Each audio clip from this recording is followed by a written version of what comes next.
and with the expression of compassion and alliance with Israel and its story. I believe that India is an essential part of the great future of the Middle East. And the Middle East is an essential part of the great future of India. I saw your record number of growth. Your economic growth is something that is attracting the whole world. It's fantastic. And I wanted to suggest in practicality that we see the young Indian people all over the world with their brains and innovation. We see them in universities and colleges and research centers, of course, in India. And I think that with the various changes in the geostrategic situation, including in the possibility of learning in higher institutions around the world, Indian universities and Israeli universities have a golden opportunity of sharing know-how together for the future of our young generations. And I encourage your brilliant young Indian students to come to study in Israel, and I encourage the Israeli brilliant students to study in India. And I believe, in conclusion, that the fact that this connectivity between Israel and India can change the entire geostrategic situation towards the advantages of the global south and the connectivity between even the United States to Southeast Asia through the Eastern Hemisphere. So, we know you lead the world in so many fields, and we are very moved and excited that you're here with us. Toda rabba. Thank you, Excellency. राष्ट्रपति जी, आपने जिस उम्दा शब्दों से हम सबका स्वागत किया है, इसके लिए मैं आपका बहुत बहुत आभारी हूं।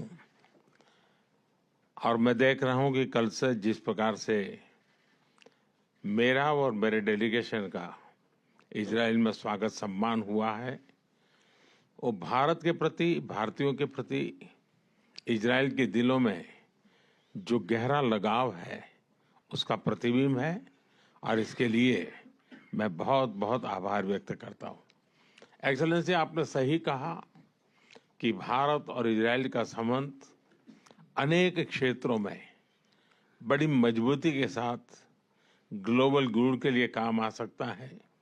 साइंस हो, इनोवेशन हो, एजुकेशनल इंस्टीट्यूशंस हो, और कुछ चीज़ों में तो आपने बहुत बड़ी महारत है, खास करके पानी के संबंध में, एग्रीकल्चर के संबंध में। और भारत इजराइल की बहुत सी अच्छी चीज़ों को आज भी भारत में, खास करके एग्रीकल्चर में लागू करने का प्रयास करता है, और उसके अच्छे परिणाम भी निकल रहे हैं।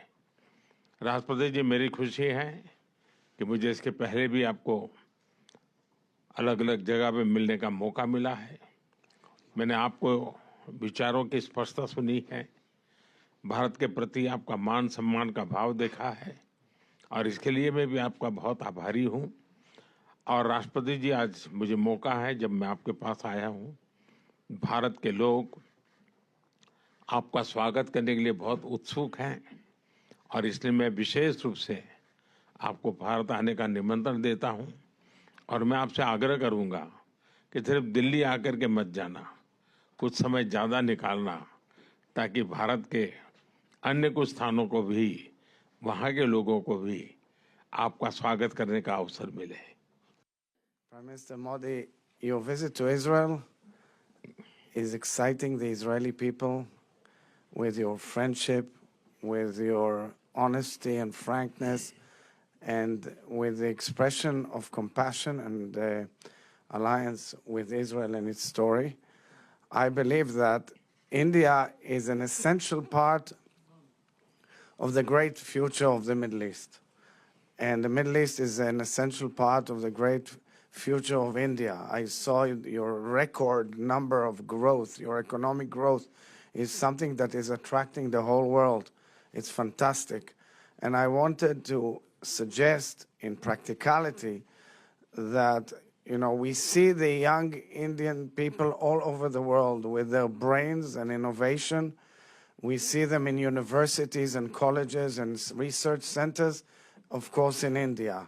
And I think that with the various changes in the geostrategic situation, including in the possibility of learning in higher institutions around the world, Indian universities and Israeli universities have a golden opportunity of sharing know-how together for the future of our young generations. And I encourage your brilliant young Indian students to come to study in Israel, and I encourage the Israeli brilliant students to study in India. And I believe, in conclusion, that the fact that this connectivity between Israel and India can change the entire geostrategic situation towards the advantages of the global south and the connectivity between even the United States to Southeast Asia through the Eastern Hemisphere. So, you know, we know you lead the world in so many fields, and we are very moved and excited that you're here with us. Toda rabba. Thank you excellency.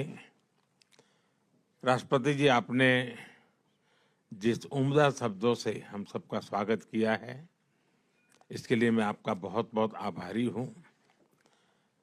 और मैं देख रहा हूं कि कल से जिस प्रकार से मेरा और मेरे डेलीगेशन का इजराइल में स्वागत सम्मान हुआ है, वो भारत के प्रति, भारतीयों के प्रति इजराइल के दिलों में जो गहरा लगाव है उसका प्रतिबिंब है।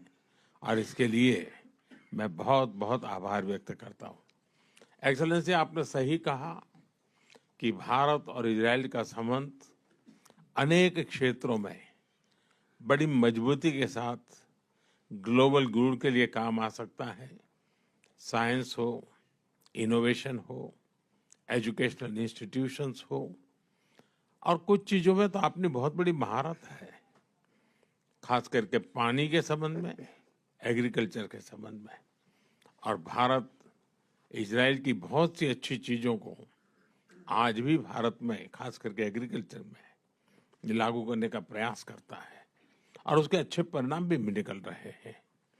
राष्ट्रपति जी, मेरी खुशी है कि मुझे इसके पहले भी आपको अलग अलग जगह पे मिलने का मौका मिला है। मैंने आपको विचारों की स्पष्टता सुनी है, भारत के प्रति आपका मान सम्मान का भाव देखा है, और इसके लिए मैं भी आपका बहुत आभारी हूं। और राष्ट्रपति जी, आज मुझे मौका है, जब मैं आपके पास आया हूं, भारत के लोग आपका स्वागत करने के लिए बहुत उत्सुक हैं, और इसलिए मैं विशेष रूप से आपको भारत आने का निमंत्रण देता हूं। और मैं आपसे आग्रह करूंगा कि सिर्फ दिल्ली आकर के मत जाना, कुछ समय ज़्यादा निकालना, ताकि भारत के अन्य कुछ स्थानों को भी, वहाँ के लोगों को भी आपका स्वागत करने का अवसर मिले।